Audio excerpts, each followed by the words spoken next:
Boa noite a todos. Agradecemos aí ao trio, né, por ter trago nessas canções que nos acalmam e nos deixam até emocionados, né? E com o coração leve, para que possamos começar a nossa reflexão com muita paz e serenidade nos nossos corações. Sejam todos bem-vindos à Casa de Miramês. Muita paz. Hoje nós temos aí como temas, né, os discípulos de Jesus, homens... Como é que é aí, Cristina? Homens comuns, corações extraordinários. Então, gente, já vou pedir então para colocar o celular no modo silencioso, quem tiver com celular, né? Para que a gente possa continuar nessa sintonia de paz, né? Para a nossa reflexão correr sem interrupções. Eu vou convidar então a Mara para fazer a prece inicial e logo em seguida a Cristina vai fazer o estudo por nós.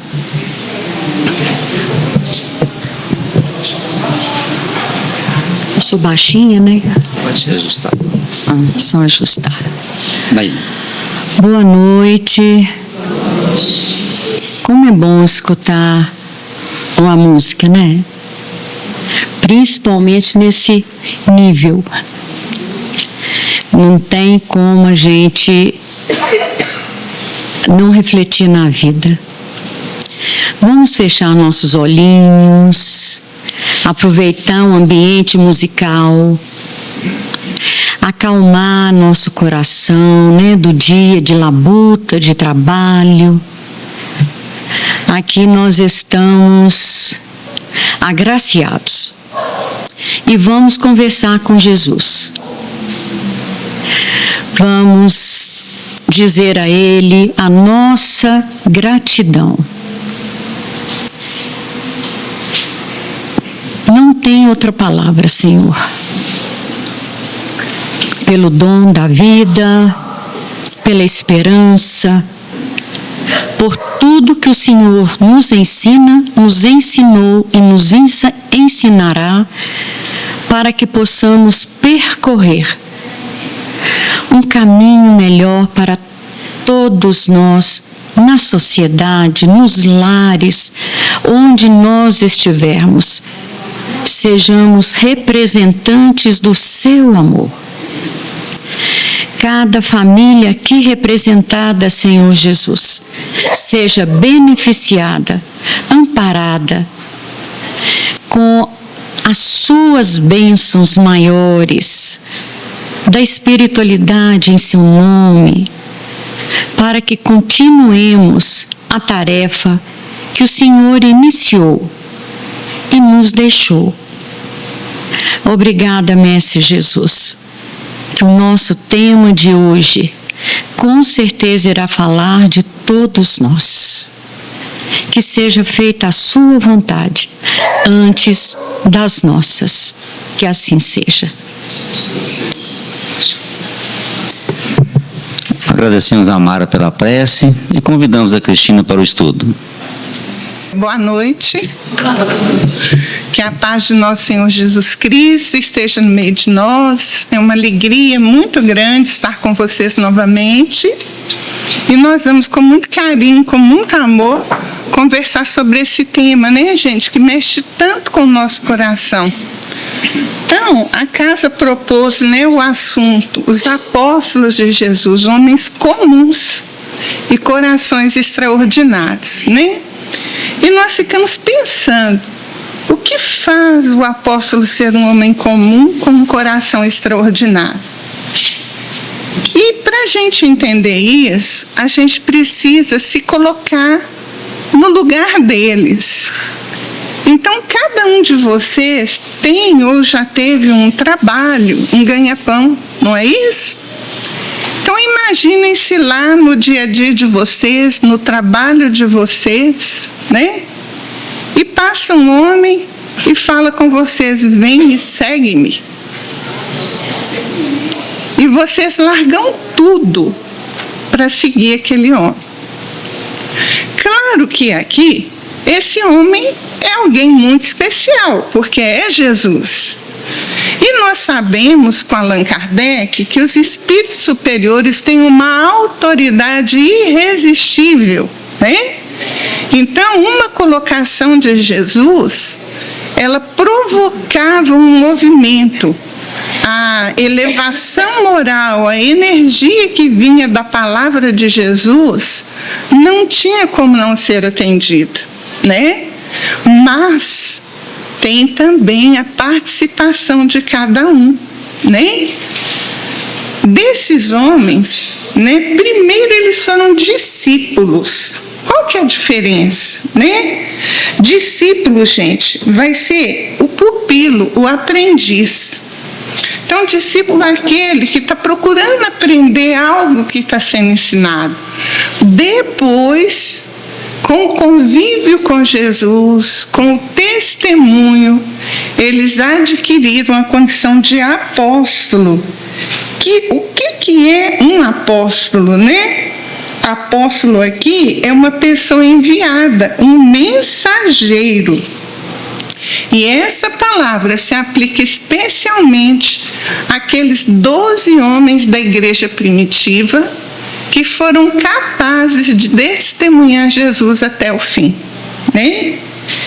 Então, eles eram discípulos e em seguida apóstolos de quem, gente? Já pensaram nisso? De Jesus, mas quem era Jesus?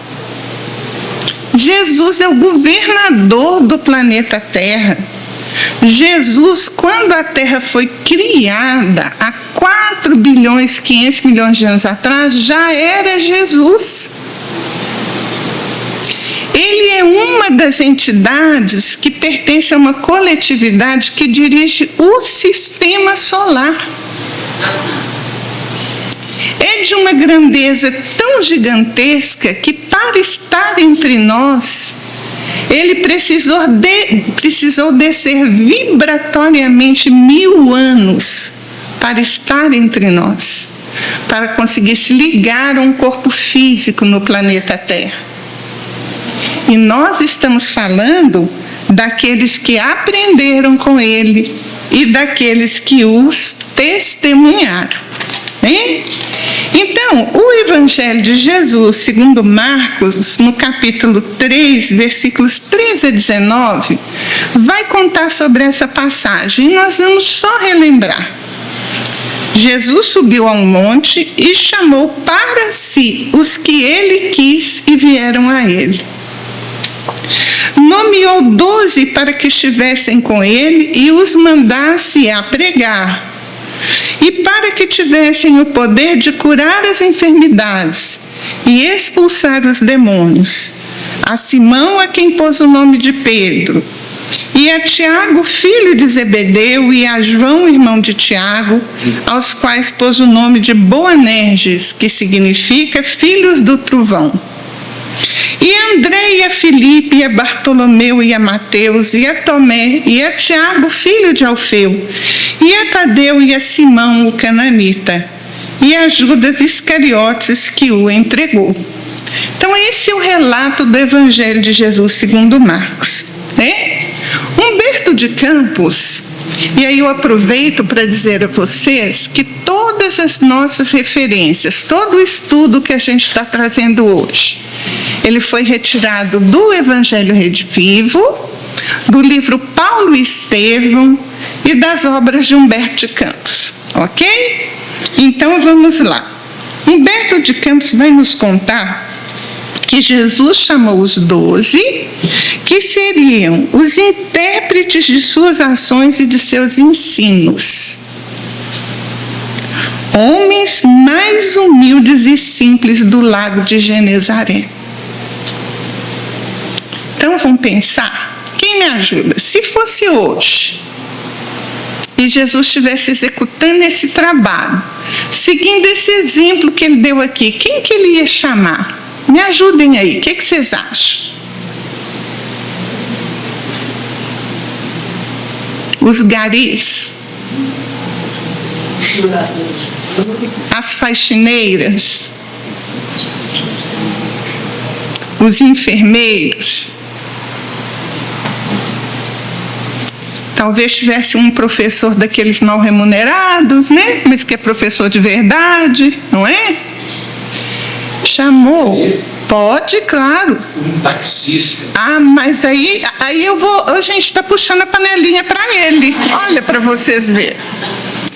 Mas sim, não tinha Levi lá, que era cobrador de impostos, não era? Mas então, gente, por que a gente está citando isso? Para a gente entender esses homens comuns, que é a proposta da noite. Não eram pessoas especiais. A maioria deles não era alfabetizado, porque na época de Jesus, educação, só os ricos a conseguiam. Então, daquele grupo de 12, 10 eram pescadores. E apenas Judas, que era um comerciante pequeno, e Levi, ou Mateus, que era um publicano, um cobrador de impostos, né? Então, esses homens simples, que tinham uma vida comum, é que se tornaram esses corações extraordinários. E é nisso que a gente vai meditar essa noite. Então, a título, das nossas reflexões, Humberto de Campos vai dizer que o Pedro, o André e o Filipe eram filhos de Betsaida, e de onde vinham igualmente Tiago e João, descendentes de Zebedeu. Levi, Tadeu e Tiago eram filhos de Alfeu e de Cleófas, parenta de Maria. Eram nazarenos e amavam a Jesus desde a infância, sendo muitas vezes chamados os irmãos do Senhor. Então, quando a gente ouve no Evangelho uma referência aos irmãos de Jesus, eram os seus primos, ok? À vista das suas profundas afinidades afetivas, Esses foram citados. Tomé descendia de um antigo pescador de Dalmanuta. E Bartolomeu nasceu de uma família laboriosa, trabalhadora de Caná da Galileia, Então vamos pensar, hoje seria assim uma família de camelô, que luta muito, para conseguir o sustento ali, o pão do dia a dia, E aí vai dizer ainda, Simão, mais tarde chamado Zelote, que deixou sua terra de Canaã para dedicar-se à pescaria. E somente um deles diferia, Judas, que nasceu em Iscariote, ou Iscariotes, e que era um pequeno comerciante em Cafarnaum, ok? Esse reduzido grupo de companheiros, olha o que Humberto de Campos vai contar. Experimentou no princípio certas dificuldades para harmonizar-se. Vocês têm dificuldade de harmonizar com alguém? Não ouvi a resposta? Tem? Então, que nem eles, ok? Vamos continuar pensando aqui. Pequeninas contendas geravam a separatividade entre eles. Já se separaram por pequenas contendas de alguém? Não? Ninguém me responde, eu acho que é todo mundo santo aqui. Não tem pequena contenda dentro da casa de vocês, no trabalho de vocês, com os vizinhos de vocês? Quer falar? Pode falar, meu amor. Muita saudade de você. Tem muita? Aí, ó, essa aí falou que tem muita, não é? Tá vendo? Eram homens comuns, que nem nós mesmos. É isso que nós estamos refletindo, né? De vez em quando, o mestre o surpreendia em discussões inúteis. Tem discussão inútil? Será que Jesus nos surpreende também nessas situações? O que vocês acham?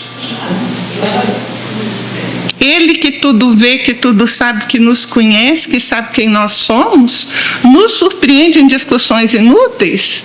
E essas discussões inúteis são a respeito, olha só, quem seria o maior no reino de Deus? Quem sabe mais dentro de casa? Que silêncio, meu Deus do céu, não quero nem ouvir a resposta. Desejavam saber dentre todos quem era o mais sábio. Tem o mais sábio aí? Dentro de casa, no trabalho, na vizinhança?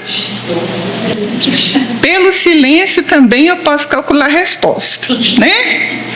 E aí Humberto de Campos vai nos contar que o Levi, o Mateus, ele continuava durante o dia os seus trabalhos de coletoria, ou seja, ele continuava publicando, continuava cobrando impostos. E o Judas continuava conduzindo o seu pequeno negócio. E à noite se reunia com os demais, os outros 10 ficavam o tempo todo com Jesus. Que privilégio! Imagina, caminhar o dia inteiro com Jesus e dormir à noite com Jesus. Comer na companhia dele, ouvir a voz do Senhor. Gente, imagina, vocês estão aqui agora, olhando para um monte que se eleva, né? O pôr do sol, o sol está começando a se esconder, aqueles raios dourados estão dourando aquela vegetação rala, né, daquela região da Galileia. Sopra aquele cheiro do mar, aquela brisa que vem do mar. Tudo se aquieta para ouvir a voz de Jesus. Eles tiveram esse privilégio, mas perderam aquele guia. E todos, à exceção de João, o abandonaram. Prova dolorosa, reconhecimento doloroso de se fazer. Vamos falar rapidamente um pouquinho de cada um, só para satisfazer nossas informações. Mas depois, para aproveitar essa nossa reflexão mais profundamente, eu vou falar um pouquinho de João, de Pedro e de Paulo. Tá bom? E aí a gente vai falando e vai explicando por quê. Então, o André foi o primeiro a ser chamado, ele era irmão de Pedro, filho de Jonas, era discípulo de João Batista, né, o precursor, antes de ser discípulo de Jesus. E ele evangelizou, depois de Jesus crucificado, na Palestina, na Ásia Menor, na Macedônia, na Grécia e nas regiões próximas ao Cáucaso. Foi martirizado e crucificado numa cruz em forma de X. E essa cruz faz parte da bandeira da Grã-Bretanha como a Escócia, e da qual ele é o padroeiro, né? Bartolomeu ou Natanael é um nome aramaico que significa filho de Tomai, né? Que quer dizer, ele era de uma família laboriosa de Caná da Galileia. Teria ido pregar o evangelho na Arábia, na Pérsia, atual Iraque, na Etiópia e na Índia. Também na Licaônia ou Lacônia, Grécia, passando depois a outros países. Fez também um trabalho apostolar na Armênia, onde foi esfolado vivo. Um crucificado em forma de X, o outro esfolado vivo. Como que nós saímos dessa situação de pequenas contendas, de querer saber quem é o maior e o melhor, para chegar num grau de testemunho desse? Então vamos lá. Filipe. Antes, Jesus se referia a Bartolomeu ou Natanael como alguém que serviu à lei e aos profetas, não apenas para alimentar as suas esperanças na glória de Israel, mas também para desenvolver em seu íntimo uma espiritualidade frutífera, determinada pelas diretrizes da sabedoria divina. Essa foi a opinião de Jesus sobre Natanael. Filipe tinha 4 filhas e todas portadoras da mediunidade e profecia. Era de Betsaida, Galileia, também pescador. Encontrou Jesus em Betânia, além do Rio Jordão, onde João batizava, e ficou em Jerusalém até a dispersão dos apóstolos, né? Quando os apóstolos foram perseguidos e saiu cada um para evangelizar num lugar. Ok? Acredita-se que ele evangelizou na Frígia, na Ásia Menor, ao sul da Bitínia, e na Itureia, região de Israel. E reuniu-se mais tarde a André no Mar Negro. Morreu muito idoso na Frígia, região centro-oeste da Ásia Menor, chamada Anatólia. Uma lenda também fala que ele evangelizou na França. Teria sido apedrejado, crucificado na Frígia e sepultado de cabeça para baixo ao lado das filhas. Um homem comum. João era de Betsaida na Galileia, filho de Zebedeu e Salomé, irmão do Tiago maior, né? E primo de Jesus. Autor do 4º evangelho, de 3 cartas e do Apocalipse, né? O seu evangelho é diferente dos outros porque João era considerado discípulo amado. Então, quando nós lemos os evangelhos de Mateus, Marcos e Lucas, eles são chamados sinóticos, porque eles são similares, muito parecidos em todos os relatos, com pequenas diferenças. Mas o de João é totalmente diferente, porque João fala o tempo todo para o Espírito. Então, se você quiser compreender o evangelho de João, é necessário lê-lo pelo Espírito. Então vamos, ele era muito jovem e foi a ele que Jesus confiou a sua mãe quando desencarnou para não deixá-la sozinha no mundo, né? Viveu até o fim da sua vida em Éfeso com Maria, morreu depois do desencarne dela, já muito idoso, por volta do ano 100 da era cristã, né? Judas Iscariotes, ele era natural de Querió, era um pequeno comerciante, né?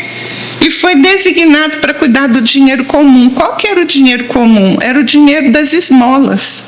Então, eram as dádivas que Jesus recebia para socorrer os necessitados. Eles não juntavam dinheiro para eles, nem para construir um templo de pedra.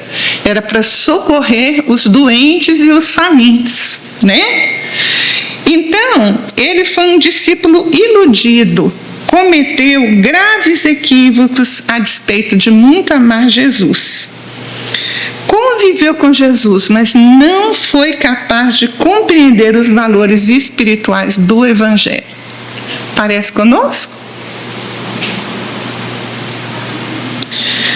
Não teve a necessária força moral para se libertar do poder das vantagens transitórias do mundo. Parece conosco? Estamos divididos entre aquilo que a gente já sabe que deve ser e fazer como cristão e as vantagens do mundo.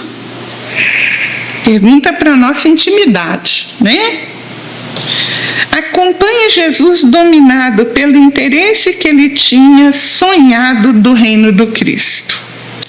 Humberto de Campos vai contar que ele se apaixonou pelos ideais de Jesus. Mas ele julgou que serviria grande causa aceitando a perigosa cilada que armaram contra Jesus. Entendeu tardiamente o seu erro. Não suportando o que aconteceu com Jesus, suicidou-se e amargou muitos séculos de sofrimento no umbral, passando por várias reencarnações de resgate, né? Até renascer como Joana d'Arc, passando pela mesma traição que Jesus, sendo vendido pelo mesmo preço que Jesus, sendo traído pelos seus próprios irmãos. Quando ele se redimiu, limpou a sua consciência, né? Matias substituiu Judas no colégio apostolar. Judas Tadeu Olebeu, né? Que quer dizer do seio da mãe, significa filho amado. E ele era irmão de Tiago, filho de Alfeu. Mateus ou Levi, filho de Alfeu e de Cleófas, irmão também do Tiago menor, nasceu na Galileia e era cobrador de impostos, né? Ele pregou o evangelho aos judeus, não se afastando da região onde nasceu e viveu. Daí, né, o evangelho de Mateus ser repleto de características, de ensinos voltados para os hebreus.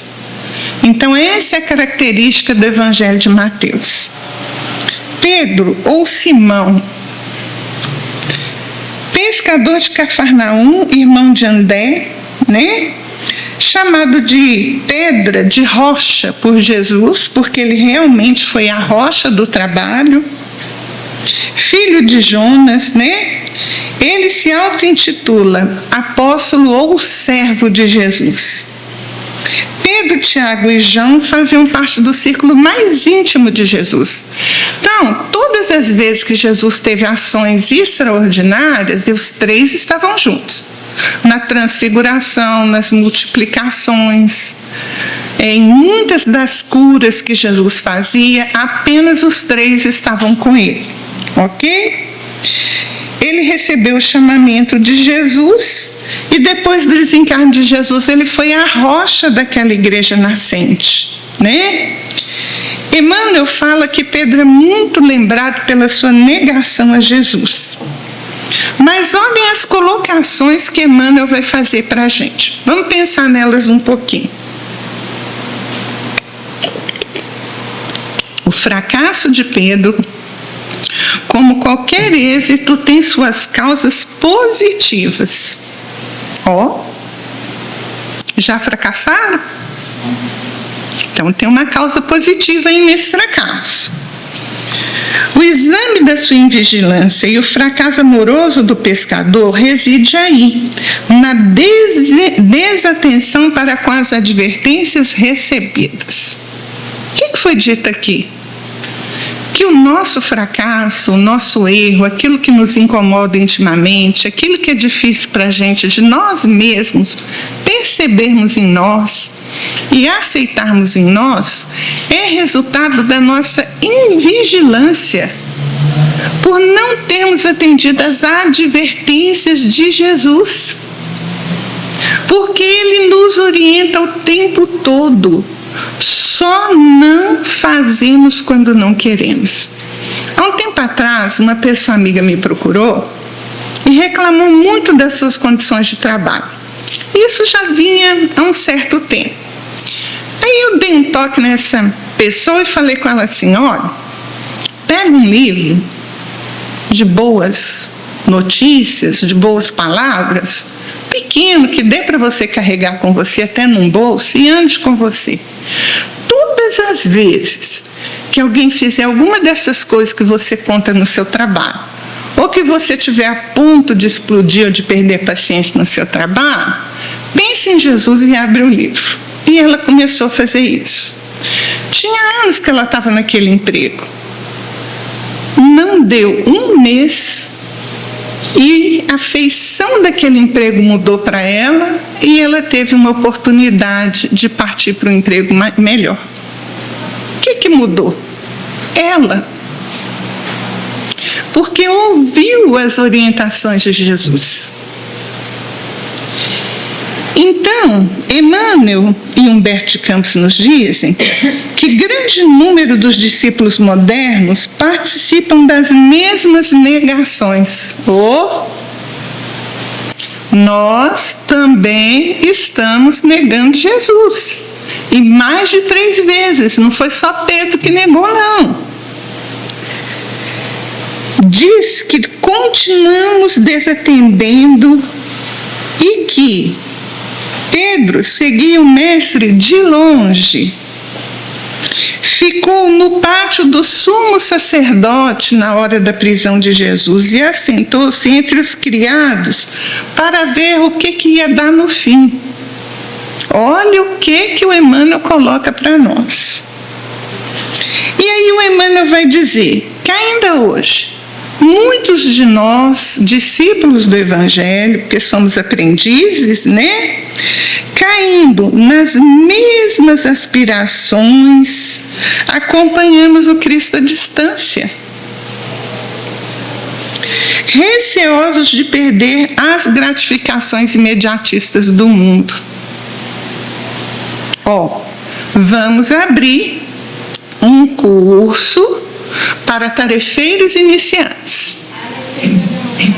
Quem quiser pode se inscrever, pode dar o seu nome na recepção. Esse curso vai ser na terça-feira, de 7:45 às 9:15 da noite. Então é hora de tirarmos um tempinho daquela semana que tem 7 dias, do dia que tem 24 horas, para servir no campo do bem e da caridade. Porque sabe o que salva? Não é ser evangélico, ou católico, ou espírita, e nem de alguma forma tirar um dinheirinho do nosso bolso. O que salva é a prática do bem, é o que os espíritos ensinam. Não é o bem ser feito pelas mãos alheias, é o bem que é feito pelas nossas mãos. Podemos fazer o bem naqueles que nos cercam e devemos sim, mas podemos estender as mãos aos outros, aos aflitos, aqueles que não têm quem os console, né? Vem, anima, você tem alguma coisa que vai ser útil. Você gosta de criança, você gosta de ajudar quem sofre, você gosta de amparar o enfermo, você gosta de divulgar o Evangelho, de trabalhar no ensino. Tudo que você gosta de fazer, nós vamos ter oportunidade aqui. Inclusive, a área de estudo espiritista está precisando muito de pedagogo, viu? Se vocês tiver algum pedagogo aí que queira contribuir com o trabalho, nós estamos precisando na nossa equipe de estudos, tá bom? Mas todo mundo tem oportunidade. Quem quiser, só dá um nominho, faz um cursinho para entender direito, né? Qual que é a missão dessa casa, para que ela foi criada, qual que é o trabalho que ela executa, né? O que o Espiritismo traz para a gente, e depois você escolhe em qual tarefa que você quer servir. Né? Não somos nós que vai te dizer, olha, você vai fazer isso. Não, você que vai escolher onde você quer servir, ok? Então, Emmanuel Emmanuel fala que muitos de nós acompanhamos o Cristo à distância, receosos de perder as gratificações imediatistas. Então, a gente não tem tempo, porque trabalhamos muito, tem os nossos compromissos sociais, não queremos perder essas oportunidades, né? Tem as séries, não vamos nem falar, né? Tem os BBB da vida, né? Então, nós estamos aí.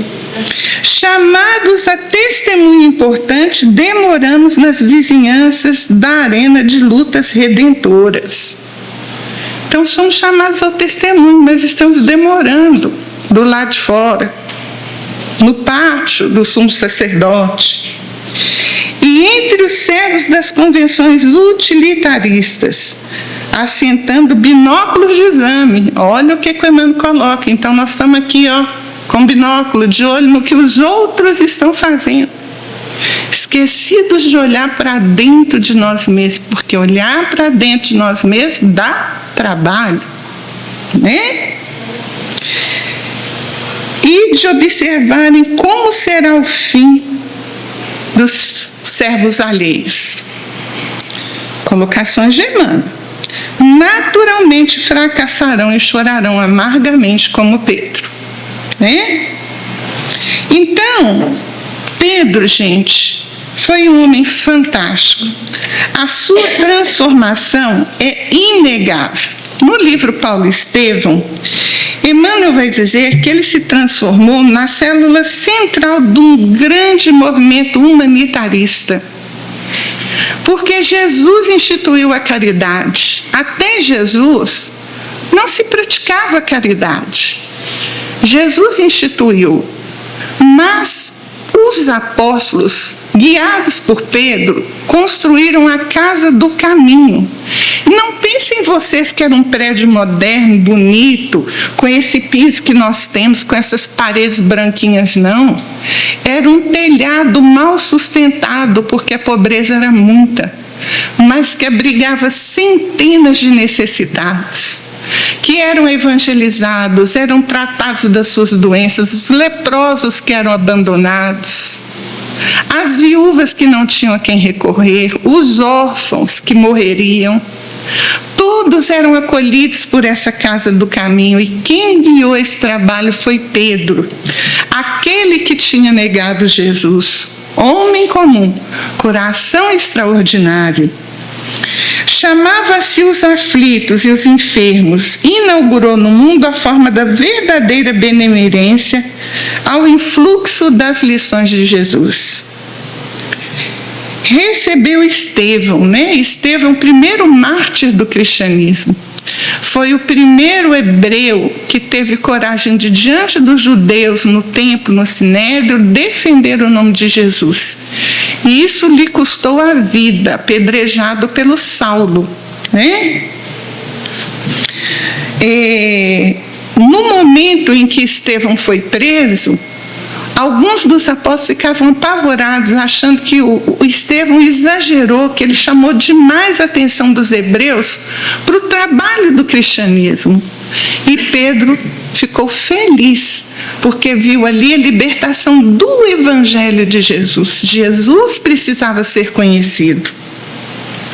Pedro entregou a Gamaliel. Gamaliel era um dos mestres, né, um dos sacerdotes do Sinédrio, do Templo de Jerusalém, mestre de Saulo de Tarso, e que fazia parte daquele colégio que julgava. Era como se fosse um dos juízes do nosso tempo, né? E Gamaliel recebeu das mãos de Pedro a cópia das anotações de Levi, que são o Evangelho de Mateus.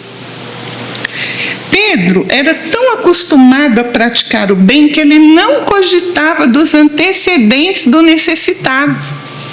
Nós somos assim? Alguém nos pede alguma coisa, a gente não preocupa nem saber quem é e atende? É assim que a gente faz? Ou será que a gente pensa, não vou dar não, porque essa pessoa vai fazer isso, vai fazer aquilo, não vou dar não, porque quando eu precisei essa pessoa não me deu, né? Pedro não cogitava do antecedente dessa pessoa. Era inimigo do mal, então não cooperava com o mal em circunstância alguma. E não cooperar com o mal não é só não praticar o mal, não. É não reagir ao mal. Então ele jamais perdia a paciência, tinha vontade de revidar, ou se vingava por alguma forma. Jamais desistia do ofensor, estendia suas mãos, não cogitava dos antecedentes do beneficiado. Colocava o amor acima de todos os princípios e considerava que com Jesus o jugo é leve. Sabe como que Pedro morreu? Crucificado de cabeça para baixo. Porque queriam crucificá-lo, mas ele falou que ele não era digno de morrer igual o mestre. Esse pescador, iletrado, homem comum, que conduziu todo o trabalho apostólico depois da desencarnação de Jesus. Tiago, filho de Zebedeu, ou Tiago maior, pescador também, juntamente com João e Pedro. Era de Betsaida da Galileia e filho de Zebedeu. Foi o segundo mártir, depois de Estevão, ele foi o primeiro dos apóstolos que morreu pelo nome de Jesus. Tiago, filho de Alfeu, ou Tiago menor, filho de Alfeu de Cleófas, irmão de um chamado José. Ok? Como Paulo, ele fazia tudo para todos. E ele morreu em Jerusalém após o martírio dos cristãos. Então, quando Nero pôs fogo em Roma e culpou os cristãos por isso, acentuou a perseguição contra os cristãos e ele morreu nesse momento.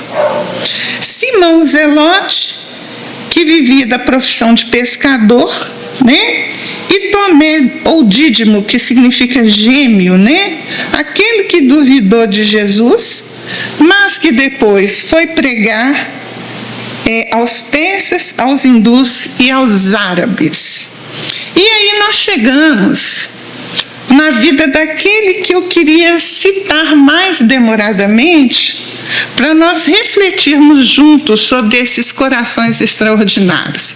Paulo apóstolo. Paulo era Saulo, gente? Quem era o Saulo? O livro Paulo e Estevão vai nos contar que era um jovem que apresentava a vivacidade de um homem solteiro. Não briguem não, aquele bonitão, que a gente vê assim, olha, nossa, que lindo esse, não é?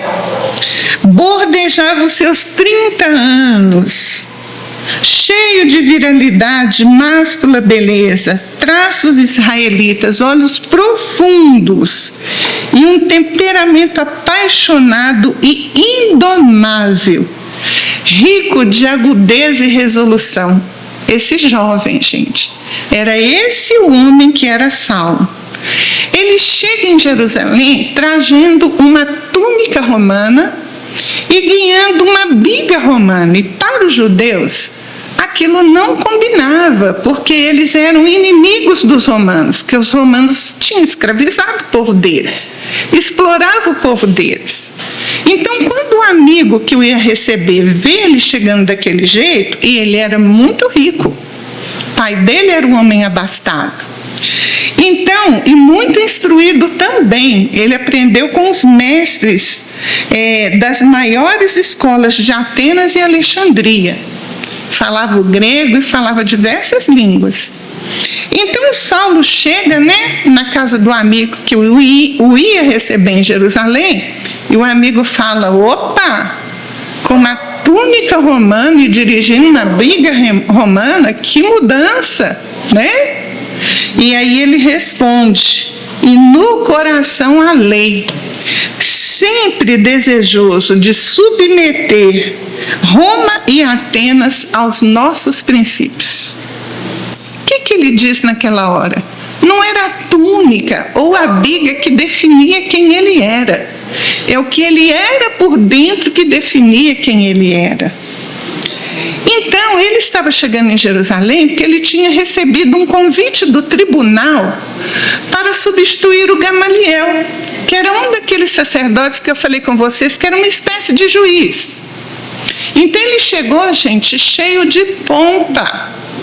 Era como se a gente dissesse assim, ó, fulano de tal, que é do nosso conhecimento, vai ser aí do Supremo Tribunal. Era algo assim. Então ele chega ali com todo o poder, querendo submeter Roma e Atenas inteira aos princípios dos judeus, que eram a lei de Moisés. E aí ele fica sabendo da existência dos cristãos e do movimento dos cristãos. Jesus já tinha sido crucificado. E fica sabendo da existência da Casa do Caminho. Então ele vai, acompanhado de alguns outros membros do templo, até essa casa. E chega lá, ele se depara com o jovem Estevão, que era um pregador tão maravilhoso que quando ele falava, os corações se modificavam, as pessoas se curavam. Ele curava doenças, curava cegos, curava paralíticos. E o Estevão foi vamos dizer assim, quase uma cópia daquilo que Jesus fazia. Quase, gente. Não como Jesus, né? Então, quando ele viu Estevão falando com aquela eloquência, e ele era um doutor da lei, o orgulho e a vaidade o dominava, ele desafia Estevão naqueles ensinos e é superado pelo Estevão. Estevão dá nele um banho de conhecimento. Ele fica tão irritado, com o orgulho tão ferido, que ele prende e condena Estevão à morte. Havia 3 meses que ele estava noivo de uma moça chamada Abigail, que teve o irmão preso injustamente e condenado às galés romanas, aqueles navios que a pessoa entrava e nunca mais saía. Mas por fatores do destino, o irmão dela saiu, mudou de nome e se chamava Estevão.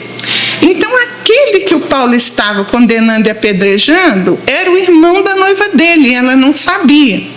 Mas no dia do apedrejamento, ele traz a noiva para ver o quê? O sucesso dele, né? Porque ele tinha condenado aquele homem que estava trabalhando contra a lei dos hebreus. E aí, quando ela chega, ela vê que era o irmão. E quando ele viu que aquele homem que ele condenou era irmão da noiva dele, o orgulho dele era tão grande que ele termina o noivado e devolve ela para a casa das pessoas que a acolheram. Ela passa por tanta dificuldade, por tanta tristeza, que ela adoece e fica às beiras da morte. Depois de algum tempo, ele se arrepende, não suporta a solidão, porque ele a amava muito, e volta a procurá-la. E quando ele chega lá, ele encontra ela transformada em cristã. Tudo que ele não queria. Ele se enche tanto de ódio, principalmente porque ela morre e ele não consegue estar com ela, que ele procura saber quem que converteu ela ao cristianismo, e foi Ananias. E aí ele decide perseguir Ananias. Então ele vai em Jerusalém, obtém as cartas, né, os documentos que davam para ele toda a autoridade, e parte para Damasco para prender e matar Ananias. Mas quando ele chega na porta de Damasco, ele tem aquele encontro fantástico com Jesus. Era meio-dia e ele começa a ver uma luz que brilhava mais do que o próprio sol. E ele tinha passado aquela manhã toda cheio de interrogações íntimas. Uma força que ele não sabia compreender sacudia ele o tempo todo, fazendo com que ele pensasse: quem sou eu? O que eu tenho feito? Como que eu tenho vivido? E aí ele tem aquele encontro e vê aquela luz.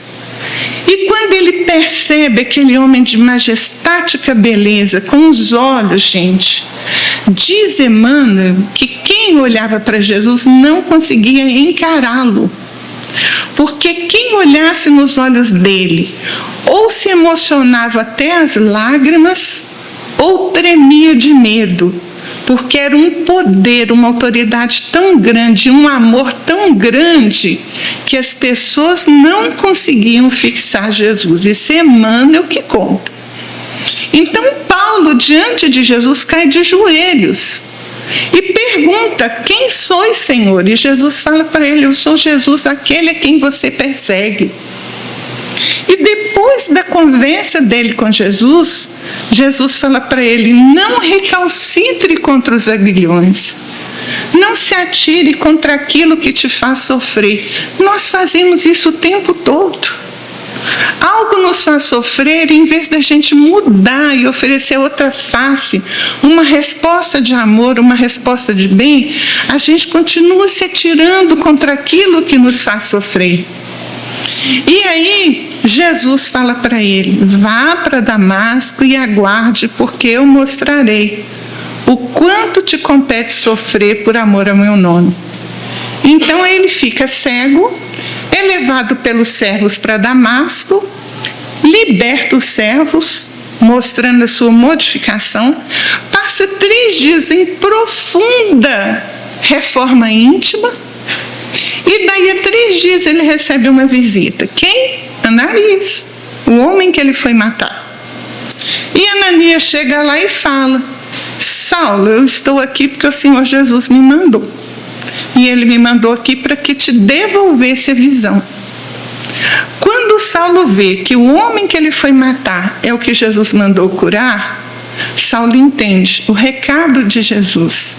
E envergonhado, se ajoelha, chora e pede perdão a Ananias. E a partir dali, ele começa a pensar o que ele ia fazer da vida dele. E ele precisava pensar. Então ele lembra do Gamaliel, o mestre dele, que tinha ido para uma região desértica, e decide ir para lá também. Porque ele precisava de estar sozinho para pensar. E ele vai até Gamaliel e conversa com Gamaliel. Gamaliel também já era cristão, porque ele tinha recebido o evangelho das mãos de Pedro. E aqueles ensinos o converteram ao cristianismo. E aí o Gamaliel entrega para ele aquelas anotações que ele tinha recebido de Pedro e dá um conselho para ele. Fala com ele: olha, você precisa pensar antes de agir. E você precisa trabalhar. Então ele lembra que, apesar de ser muito rico, era a tradição dos hebreus, né? O pai dele tinha ensinado um ofício para ele. Ele sabia tecer, ele era tecelão de profissão. Então ele vai para essa região onde Gamaliel estava, consegue a oportunidade de trabalhar para o irmão do Gamaliel, que manda ele para o deserto mais longe ainda, junto com um grupo que estava lá produzindo tapetes e tendas para os viajantes, né, que vinham em caravanas.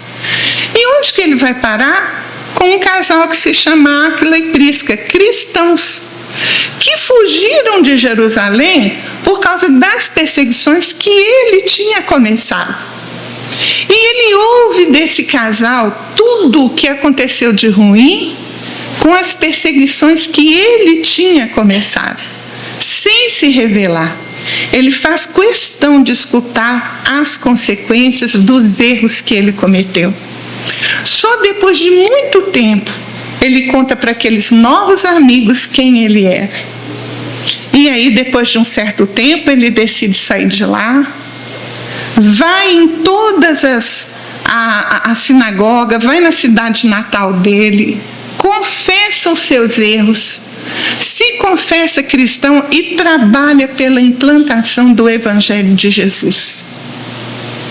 Quando ele soube que a mãe dele morreu de desgosto porque ele se converteu ao cristianismo, que a irmã e o sobrinho dele mudou de cidade com vergonha porque ele tinha se convertido ao cristianismo, aí ele vai doente até a casa do pai dele, sem dinheiro, sem ter nada, sem ter o que comer, sem ter onde morar, e o pai expulsa ele de lá porque ele tinha se convertido ao cristianismo. E ele sai. E na rua, depois de andar sem saber para onde, chega um servo do pai dele e entrega uma bolsa de oferta para ele. O que significava isso? Uma esmola. Porque apesar do orgulho do pai, a lei de Moisés obrigava o hebreu a não negar a esmola a quem precisava. Então ele manda a esmola para o filho. E aí, naquela hora, aquele homem velho, orgulhoso, vaidoso, quer reagir, quer falar que não precisava daquela esmola. Mas ele se lembra dos ensinos de Jesus, se modifica, aceita a oferta e fala com o servo: conte para o meu pai o contentamento que me fez aceitando a sua dádiva. E a partir daí, confessando seus erros, ele trabalha e implanta o Evangelho por todo o Oriente e Ocidente. Se não fosse Paulo, nós não conheceríamos Jesus hoje.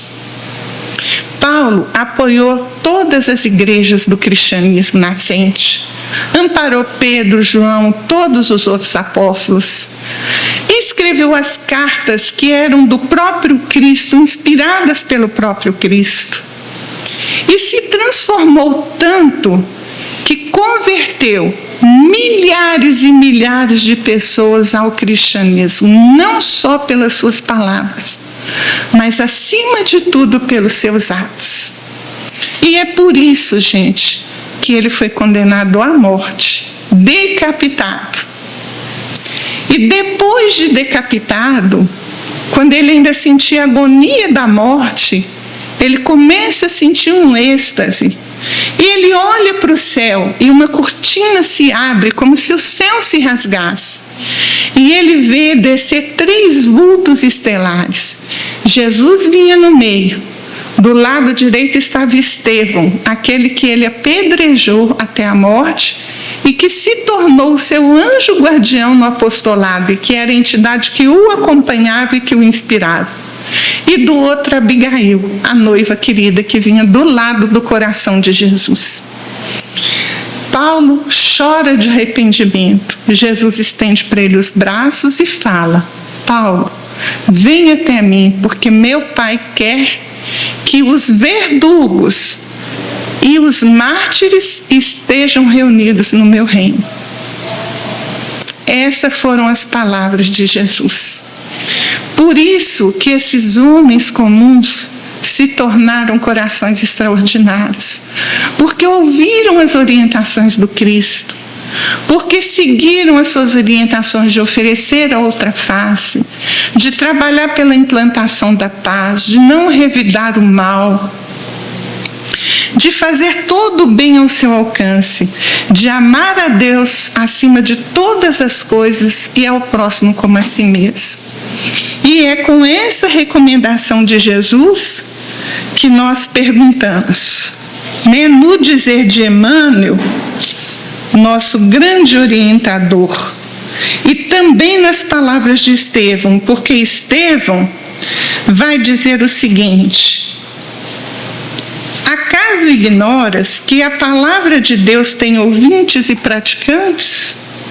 Convém consultar se não tendes sido meros ouvintes da lei, de maneira a não falsear o testemunho. Quem somos? Meros ouvintes da lei? É uma pergunta para a nossa intimidade. E fica aqui para vocês o convite. Todas as sextas-feiras, eu e o Sr. Mendes estamos aí, né, Sr. Mendes, com o estudo do Evangelho segundo o Espiritismo e o Livro dos Espíritos. A reunião é aberta, todo mundo que quiser pode vir. Estudamos também o livro Missionários da Luz.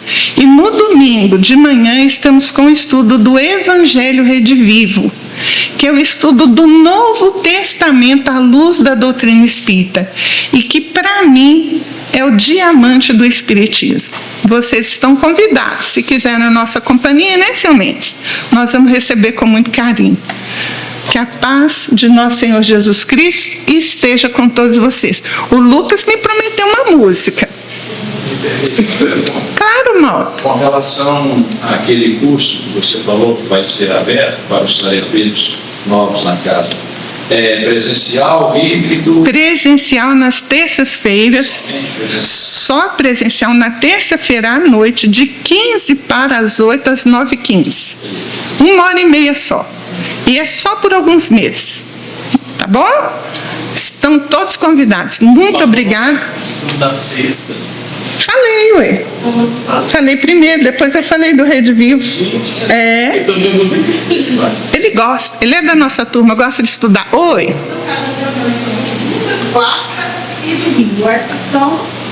As reuniões de estudo, na segunda é para tarefeiros iniciantes, mas já está em andamento há um tempo, então nessa de segunda agora não dá para entrar, mas pode entrar na próxima turma, que vai ser na terça. Na quarta, o seu Mendes está com a introdução ao estudo do Espiritismo, ele e o Júlio. Júlio está ali, o seu Mendes. Na sexta, estamos eu e seu Mendes com o Evangelho, o Livro dos Espíritos e o Missionários da Luz. E no domingo, eu, seu Mendes e a Luciene com o Evangelho Rede Vivo. Ok? Estão todos convidados. Muito obrigada, boa noite. Antes do passe, né? Vamos ouvir mais uma música e logo em seguida a gente faz a prece final e vai ser dado o passe. Cristina tinha falado uma música chamada Paulo Tassi, que fala sobre o apóstolo Paulo Tassi. E é uma música muito bonita. A gente tinha que é uma música muito bonitinha, assim, muito bonita.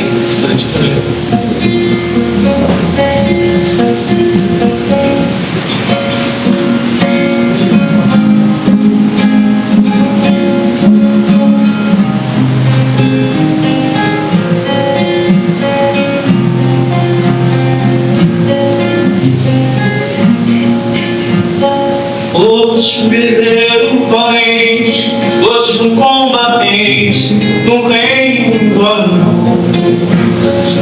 Hoje um servo fiel, hoje além dos deveres para com Deus. Nunca buscaste no mundo o aplauso dos homens, a glória no lugar. Deixaste na terra e saíste em busca de um reino de paz. Viste a luz no deserto, ouviste o chamado do Cristo Jesus. Nunca provaste o medo, nunca tua alma mudou. Existindo e sofrendo, cumpriste a missão que o Senhor te levou. E hoje tu és a lição para todo aquele que quer ser cristão. E no reino de Jesus, tua vida é estrela, rodeio de luz. É necessário viver, combater bom combate que vai nos salvar. É necessário calar nossa voz para que o Cristo possa falar.